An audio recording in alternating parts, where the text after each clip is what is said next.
Luis Monzón y José Carlos Déniz han ganado la 65ª edición del Rally Isla de Gran Canaria, con el Toyota GR Yaris Rally2, que solo le ha dado alegrías desde que lo estrenó, y van 2 de 2. La etapa del sábado estuvo marcada por el intenso calor sufrido en los 6 tramos que se disputaban en las carreteras del norte de Gran Canaria, sumando por ello varios abandonos inesperados, casi todos ellos por problemas de temperatura. Con un Monzón disparado en cabeza, los otros 2 escalones del podio se resolvían en el último tramo de la prueba, donde llegaban con solo 0,8 décimas de segundo entre ellos. Al final, la segunda posición fue para Raúl Quesada y Daniel Sosa con el Hyundai I20 R5, que conseguía el mejor tiempo en el último y conseguía una excelente clasificación con el coche de Toñi Ponce Sport. A solo 3,1 segundos de Quesada se quedaba en la tercera posición Benjamín Abella y Agustín Alemán con el Alpine A110 GT Plus, que se quejaba mucho de la excesiva temperatura del asfalto que no permitía sacar todo el partido a su montura.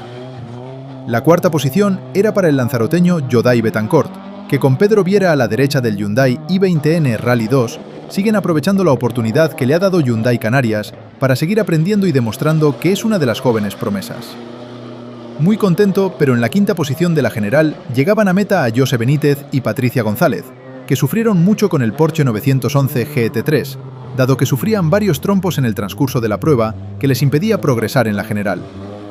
En su posición lógica, Alejandro Martín y Cristina Cazorla, con el Peugeot 208 Rally4, eran sexto de la general, pero primeros en su grupo y categoría, consiguiendo hacer una prueba verdaderamente redonda. Aprovechando la potencia de su Mitsubishi Evo 9, Jesús Rodríguez y Víctor García están haciendo una temporada muy interesante. En esta ocasión, fueron séptimos de la general en una prueba muy dura.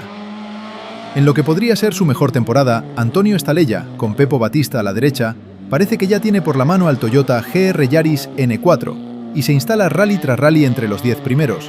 En esta ocasión fueron octavos de la general.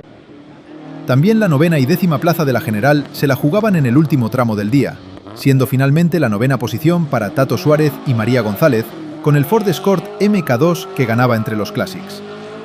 Y a solo 3,6 segundos se clasificaban décimos de la general Mario Déniz y Naira Rodríguez, con el Peugeot 106 S16. Otra clasificación que se quedó pendiente hasta el último tramo fue la de la Copa Toyota ENMA 2 RM, siendo la victoria para Acorán Navarro y Omar Godiño, que conseguían la victoria remontando incluso una penalización de 3 segundos. La segunda plaza fue para Samuel Castellano y África Falcón, y terceros Basilio Hernández e Iván Santana.